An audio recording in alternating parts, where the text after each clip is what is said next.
안녕하세요. 네, 오늘도 영상을 촬영하게 되었습니다. 네, 오늘 같은 경우는 이제 시퀀스에 대해서 공유를 한번 해볼까 해요. 그래서 순차적으로 제가 생각하는 좀 연관성 있는 시퀀스를 나열을 해보고자 합니다.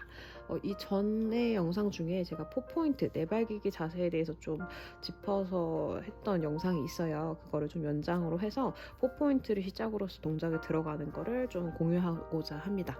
보통은 이제 거북목 그리고 디스크가 있으시는 분들은 척추의 정렬이 많이 무너지고 틀어짐이 있어서 그거에 대한 통증을 유발해서 오시는 케이스들이 참 많죠. 그리고 요즘은 날도 추워서 그런지 사람들이 많이 경직되어 있어요. 그래서 이완성의 움직임들이 거의 적다 보니까 아무래도 더 타이트함을 느끼고 그로 인한 이제 통증을 더 느끼면서 오시더라고요. 그래서 그 풀어주는 동작들 위주로 요즘 많이 하고 있는데 풀어준다는 것 자체가 사실 이완을 하고 원위치로 넣어줘야지만 그게 사실 원상복귀 또 아니죠. 그냥 원위치로 넣어줘야 정렬을 찾아가는 건데 이완도 되지 않은 상태에서 그냥 우격다짐으로 넣을 수도 없는 거고 또 그렇다고 해서 또 늘리기만 할 수도 없는 거라고 저는 생각하거든요. 그래서 위치를 맞춰주고 가동성을 줘야 되는 부분들은 또 타겟을 줘서 가동을 주고 또 안정성을 도모해야 되는 부분들은 또 안정되는 힘을 좀 길러주고 이런 식으로 좀 맞춤으로써 움직임이 들어가야지만 사실 된다고 생각을 해요. 그래서 그런 거에 좀 활용되어 있는 동작들을 설명하고자 합니다. 일단은 포포인트에서 제가 이전에 설명을 드렸던 부분이 있어요. 일단은 얘가 다리는 구부러지는데 팔은 안 구부러져서 이렇게 한번 해볼게요. 모양새를 보면 이렇게 옆면으로 보면 이렇게 될 텐데 이 윗면의 정렬을 유지되는 게 사실 포포인트에서 포인트죠. 근데 중력이 날 끌어내리는 힘이 있기 때문에 이 아래로 쏟아지는 느낌을 받치는 것 자체가 사실 힘든 동작이 될 수 있어요. 만약 정렬을 아는 사람이라면 이게 힘들지 않겠지만 정렬의 힘을 모르거나 타겟팅해야 되는 부분을 인지를 못하시는 분들한테는 이 내발기기 자세가 절대 쉬운 자세는 아니고요. 임산부들 때문에 배가 눌림이 있어서 그걸 방지하기 위해서 뭐 내발기기 자세들이 포지션으로 스타팅으로 많이 되긴 하지만 이거 자체도 힘들 수 있기는 해요. 그래서 이 높이를 좀 더 보완해주는 뭐 박스 위에 팔꿈치를 구부려서 세운 상태로 플랭크 하듯이 버티게끔 하는 방법도 있긴 하지만 실질적으로 이제 날개뼈 움직임을 수파인처럼 이렇게 바로 놓은 상태에서 피드백을 줄 수도 있지만 뒤집어서 프론 자세지만 내발기 자세에서 진행을 할 수도 있겠죠. 그래서 제가 원래는 보통은 폼롤러를 위에다가 이렇게 올리거나 이런 식으로 좀 정렬의 테를 좀 잡아주는 피드백, 폴을 올리거나 이런 식으로 기준을 잡아주는 피드백을 드렸었는데 요즘에 제가 좀 많이 쓰는 피드백으로는 긴 타월을 반으로 잘랐어요. 그 제작을 하긴 했는데 그 타월을 위에다 이렇게 올려가지고 이렇게 덮어놓을 거예요. 아니, 덮어놔요. 덮어놓으면 이게 조금 더 플렉서블한다. 좀 더 유동성 있게 얘네 안착이 되기 때문에 피드백을 더 잘 받으시더라고요. 폼롤러 같은 경우는 일단 그 자체의 모형이 물체가 형태가 유지되어 있는 그 동그란 유지 원형이기 때문에 그냥 굴러갈 때도 많고 제가 이렇게 피드백을 그냥 누르긴 하지만 사실 잘 인지를 못하시지만 이런 덮어진 건 어쨌건 내 몸에 싹 감싸는 그런 효과가 있기 때문에 위치적인 느낌을 좀 더 잘 받으시더라고요. 그래서 머리가 이렇게 내려가는 느낌 들지 않게끔 받쳐 올리라 하고 그다음에 날개뼈도 버티는 힘을 줘서 좀 수건을 받치라 하고 이런 식으로 제가 처음에 내발기 설명드릴 때 문이 이 등짝으로 이렇게 엎어졌다 이걸 버티세요 이런 얘기도 했었어요. 근데 그런 식으로 어쨌든 윗면에 대한 인지력을 좀 주기 위한 피드백으로서 이런 수건을 통해서 진행을 하는데 이 자세에서 보면 포포인트 자세에서 스카플라 아이솔레이션을 할 수 있죠. 여기 누워서 하는 프론 자세에서 하는 스카플라 아이솔레이션에 뭐 프로트랙션, 리트랙션 뭐 이런 것들 동작들을 프론에서 하면은 이제 피드백을 받는데 그런 동작을 이따가 이제 체어에 연관해서 좀 피드백을 어떻게 줄지를 좀 설명을 드릴 거예요. 일단은 그래서 포포인트 자세, 내 발 기어가는 자세를 해서 스카플라 아이솔레이션을 시킵니다. 그래서 저 같은 경우는 요 쇄골라인 중앙 부분 있잖아요. 요 부분을 누가 끌어당긴다는 느낌으로 내려갔다가 이 부분을 그대로 밀어낸다는 느낌으로 올라가라고 말씀드려요. 근데 얘만 수급해서 올라가면 라운드로 말릴 거기 때문에 이 부분, 쇄골 라인을 핀 상태로 이 부분을 멀리 바닥에서 멀어지게끔 보내라고 말씀을 드립니다. 손으로 인지하면 아무래도 피드백을 좀 더 잘 받으시니까 그런 식으로 어느 부분을 적용해서 어느 부분을 인지해야 될지를 손으로 짚어주시면 좀 더 좋겠죠. 뭐 그런 식으로 해서 이제 아이솔레이션을 시키고 뭐 프로트랙션, 리트랙션이지만 그 다음에 스위밍 프랩 자세가 있어요. 스탄에서는 그렇게 표현을 하는데 뭐 이거 이름을 다르게도 부르긴 하더라고요. 스위밍 프랩 자세를 해서 다리랑 팔을 크로스로 교차해서 드는 동작들을 시켜서 이 중심축의 대가 무너지지 않게끔. 중심축의 대는 실질적으로 뼈 모양을 보면 이 기준 축대죠. 아까 그 타워를 올렸던 폼롤러 올렸던 이 기준 축대의 대가 무너지지 않고 오른팔을 올리고 왼 다리를 올려도 이 기준 축이 틀어지거나 면이 변형되지 않게끔 유지하는 게 포인트예요. 그래서 그런 식으로 프랩 자세를 시켜서 좌우 대칭 속에서 이 몸통의 면을 코어로 유지하는 걸 피드백을 드리고요. 그 다음에 왜 싱글레그 익스텐션을 제가 엮냐면요. 제가 체어로 결과론적으로 갈 거예요. 그러니까 체어에서 한 동작을 조금 더 기초 다지기를 하면서 가는 동작으로 만들기 위해서 이렇게 동작의 순서를 잡는데 싱글레그 익스텐션 같은 동작 같은 경우는요. 이 보면은 한 다리씩 드는 개념이지만 두 다리를 같이 드는 모디피케이션이 있고요. 두 다리를 들 때도 여기 사실 한 다리 들 때 저는 오늘 새로운 설명을 했어요. 이 허벅지면 있잖아요. 대퇴면. 엎어져 있으면 얘가 이렇게 돼 있을 거잖아요. 대퇴가. 그러면 이 면 있죠. 여기 면을 제가 라자냐를 푸듯이 이렇게 수급해서 푸잖아요. 받쳐서 뜨죠. 이 면 자체를 받쳐 뜨는 그 느낌을 좀 인지하게끔, 아니면 왜 마트에서 이렇게 물건 실을 때 꽂아가지고 들어서 옆으로 옮기잖아요. 제 직각으로 움직이는 것처럼 이 면을 든다고 생각하게끔 말씀드려요. 왜냐하면 보통 다리를 들려고 하면 이 발끝만 이렇게 들어 올리는 분들이 있어요. 발끝만. 무릎이 구부려지는 경우도 있고요. 그래서 전반적인 코어 복부 힘에서부터 뻗치는 힘으로 이 다리통을 드는 게 아니라 이 발끝만 계속 들어 올리는 분들이 있더라고요. 높게 들고 싶으니까. 근데 우리의 목적은 높게 드는 게 아니라 타겟을 정확하게 주는 게 개념이고, 레그 익스텐션처럼 어쨌건 이완성을, 다리 한 다리를 이완성을 준다는 개념이기 때문에 뽑아지는 건 아니지만 길게 늘어뜨리면서 들어 올리는 거예요. 그래서 이 컨트롤을, 얘네가 짧을수록 컨트롤은 더 쉽겠지만 긴 걸 컨트롤해서 여기에 대해 힘은 훨씬 더 많이 필요하겠죠. 제가 이걸 이렇게 드는 거랑 여기까지만 잘라서 이걸 드는 거랑 무게감은 달라요. 이 대퇴 무게만큼을 훨씬 더 많이 들어야 되기 때문에 여기에 기준 힘이 훨씬 더 세야겠죠. 이런 식으로 들어 올리게끔. 그래서 여기 힘, 복부 힘부터 허벅지 대퇴면을 그대로 받쳐 올리는 느낌을 해서 종아리가 딸려 올라가는 거지, 종아리만 무릎을 이렇게 굽히려서 발끝만 올리게끔 하지 않게끔 피드백을 드려야 돼요. 왜 이걸 하냐면 하나의 선으로 모아지는 힘을 좀 알아야 그 프론 자세, 체어에서 엎어져 있는 프론 자세를 할 때 좀 피드백을, 다리에 힘이 어떻게 들어가는지 좀 인지해 드릴 수 있어요. 보통 보면 체어에서 프론 시키면 다리가 자꾸 힘이 빠지거나 아래로 처지거나, 아니면 뭐 가끔 말하면 위로 올라가는 분도 있고요. 되게 다양하거든요. 근데 실질적으로는 요 사이 중심의 힘을 가지고서 이 다리가 딱 붙여져 있어야 돼요. 우리 브레스트 스트로크 자세에서 그 2번 자세라고 해야 되나요? 이렇게 엎어져가지고 딱 이 면으로 뜨는 거 있잖아요. 면으로 살짝만 뜨는 거, 바닥면에서 그 동작 같은 느낌의 힘이 들어가 주셔야 체어에서의 자세가 되어 갈 수 있죠.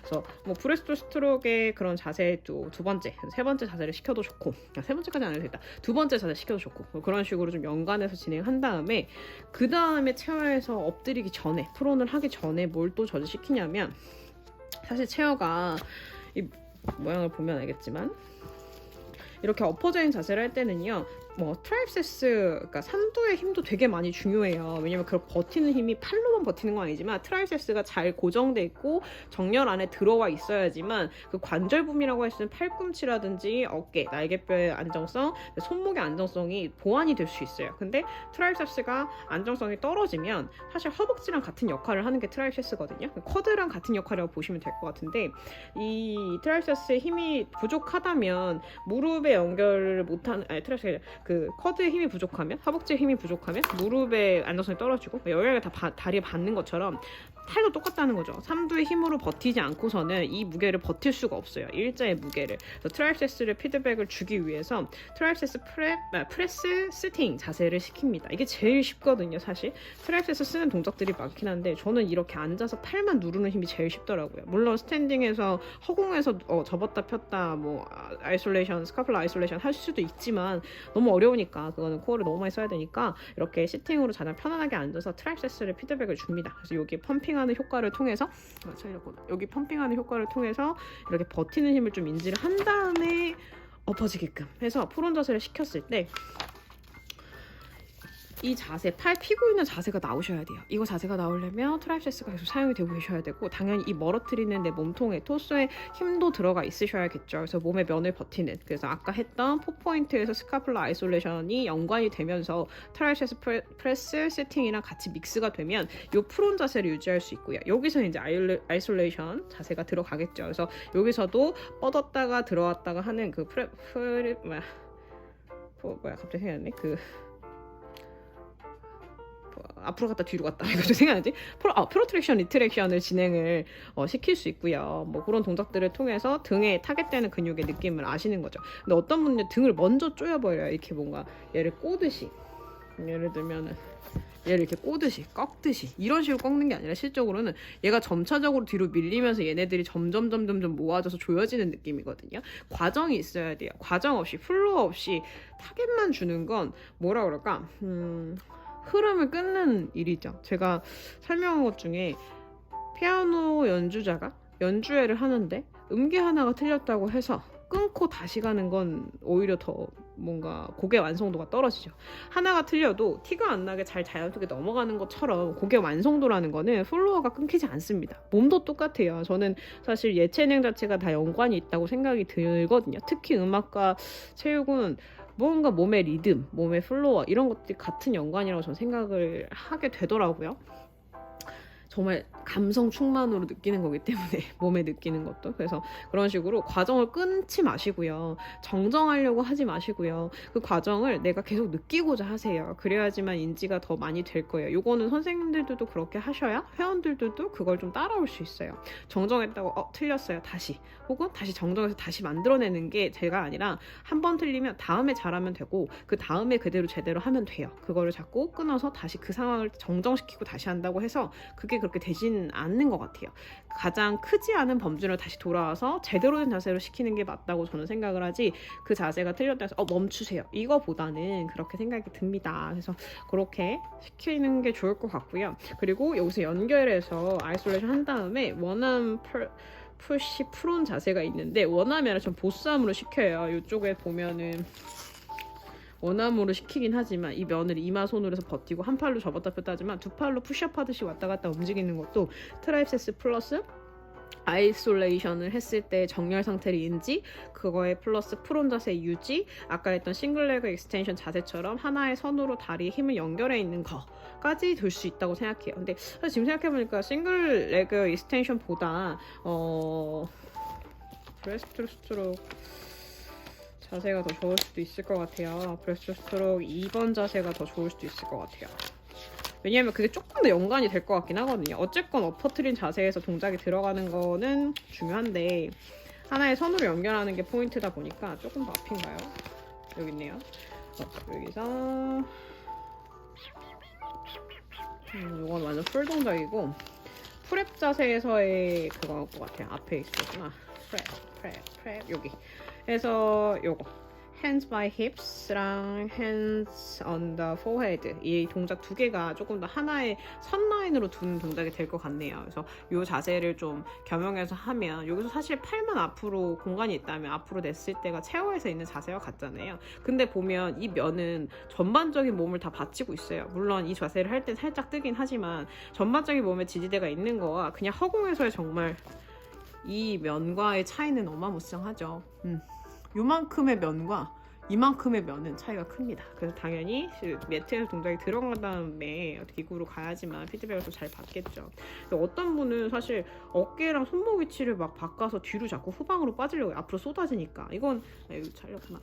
어깨랑 손목의 위치를 맞춰서 가야 되잖아요. 왜냐면 이게 상다리 역할이니까. 이 세로축과 가로축이 맞물려지는 것이 타겟이 되는 거기 때문에. 근데 어떤 분들은 이게 코어 힘으로 버티는 게 힘들다 보니까 이 다리의 무게도 그렇고 또 상체의 무게도 그렇고 힘드니까 자꾸 무게를 좀 뒤로 보내서 조금 더 안정적이게 주려고 하시는 분들도 계시더라고요. 여기서 움직임이 들어갈 때. 그러지 않는다는 이유에 대해서 축의 개념을 이해시키고 무게중심을 좀 이해시켜야지만 설명이 되실 거예요. 요거는 또 나중에 추후에 또 설명을 간략하게 드려볼게요.